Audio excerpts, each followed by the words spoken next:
Jana and welcome back to my channel. Please don't forget to hit subscribe and like button before anything else.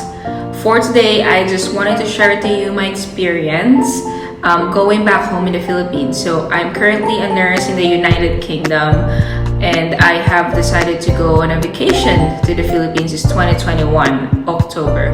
So I just wanted to say to you that this is an experience when the red lists was lifted.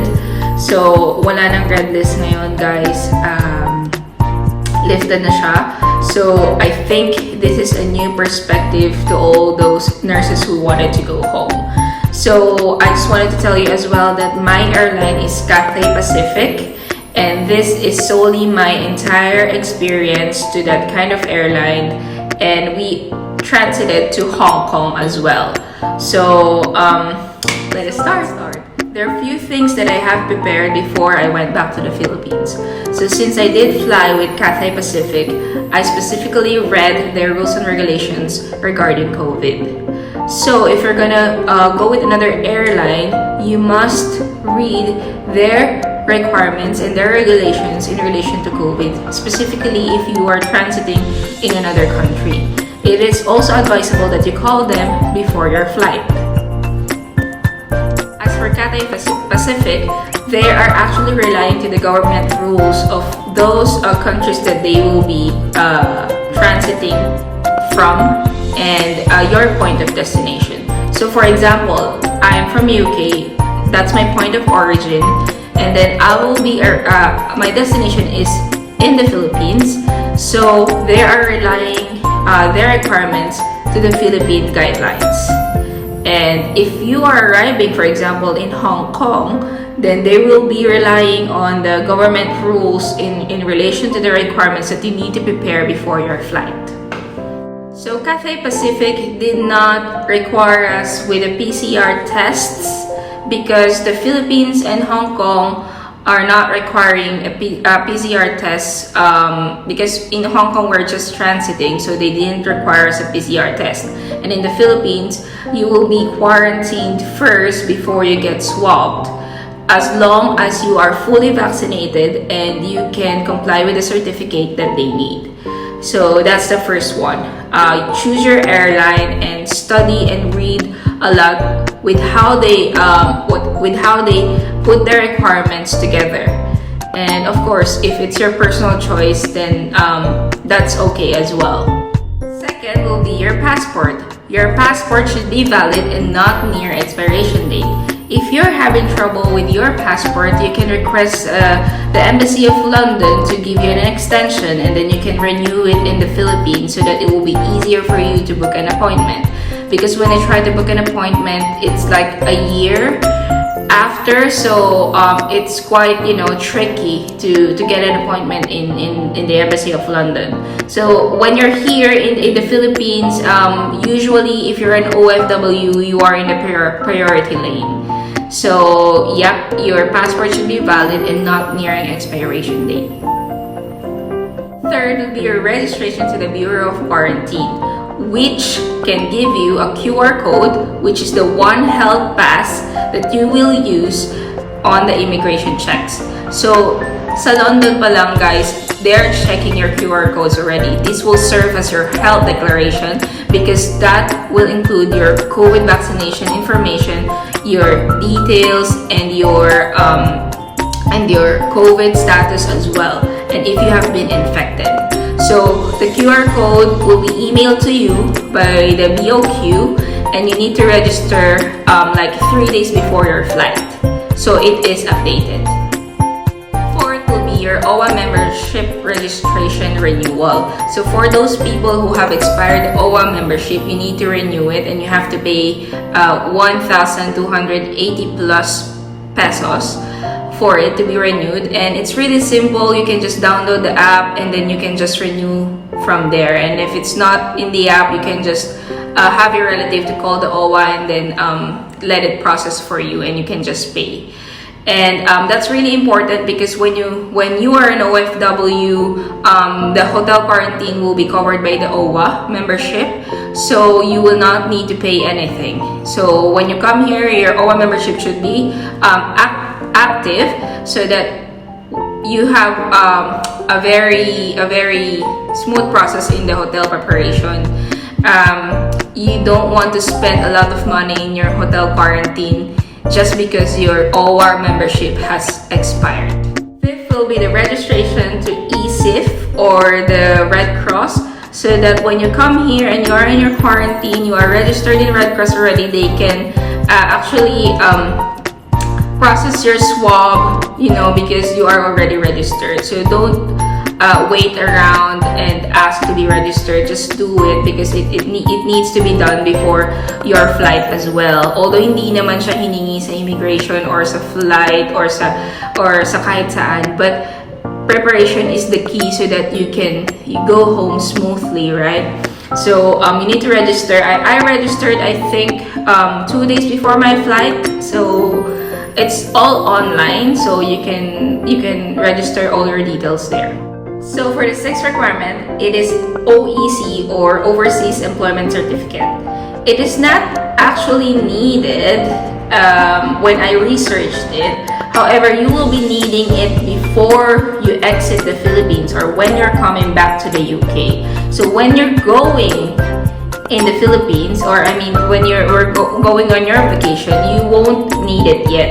However, I did prepare it even if it is expired, because I'm planning to renew it in the Philippines already. But when I was talking to an OWA member, they have asked for my OEC as well, even if it is expired. So they just want to check if you already have OEC even before. So it doesn't matter if it is expired or not, as long as you need to renew it before you exit the Philippines. That's called the Balik Manggagawa certificate. So you cannot enter the UK again, or you cannot be passing the immigration of the Philippines if you don't have the OEC. So that's very important. If you are an NHS nurse and you have an NHS app, you can request over there a COVID pass, which contains a QR code and a certificate, and they will email that to you. So you can save the QR code on your phone, and you can print your certificate so that you have a handy paper pass that you can show the immigration officers. So it's really important to prepare this because it's gonna be checked on the immigration part. So they're not requiring a PCR test, but they're requiring a COVID pass from the NHS app. So that will also show what kind of vaccines that you had. As far as I'm concerned, guys, I've already told you everything about my flight and everything that was checked before my flight. So I just wanted to do a quick recap so that everything is clear. So my point of origin is in the UK and my point of destination is in the Philippines. So I came from Manchester, so Manchester Airport checked for one health pass and my passport, and then they printed the boarding ticket, and then they checked in all my luggage, and then go on the security and board the plane. That's it, simple. And then I arrived in London. They asked us to go to the security, and then from security they printed our boarding ticket, and they also asked for a one health pass as well. That's it. Our passport, one health pass, and our boarding tickets. So you don't need to check in your luggage again because you have already checked. I have already checked in Manchester, right? So that's all that they checked. And then you're gonna go to Hong Kong, where we are transiting. Hong Kong is quite really what do you call that? Can't remember, guys. They're quite strict about their requirements, especially when you're arriving in Hong Kong. But it is totally different when you're transiting in Hong Kong. They will just let you go through the security. Okay, check your boarding passes, and then give you a sticker, that you are just transiting, and then they will check your passport, of course your one health pass, and your boarding tickets, and then you can just stay put. And then the next one would be in the Philippines, which took me like 5 hours. Guys, 5 hours. It's the longest time that I have ever, stayed in an airport, except for layovers.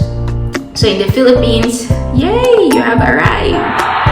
So in the Philippines, they have checked your one health pass as well, your passport, your boarding ticket. If it's complete, I don't know, they just checked it. And then after that, you're going through the OWA members thing so that they can verify you, and they're gonna verify your vaccination. There are lots of things to do in the airport, but one thing is for sure, if you've got your COVID pass, your one health pass, your passport, and your boarding tickets, you'll be fine. So that's it. That's all. And that's when the time that the lady asked me about my OEC. So even if it expired, I showed it to her and told her that I'm gonna be renewing that when I come back to the UK. So yeah, it's not a problem at all. So that's it, guys. That's all that I can ever say. So I have a luggage of 30 kilograms, which went home safely. I've got 7 kilograms and a personal bag. That's it. Don't forget your face shield and your face mask because it's really needed here in the Philippines.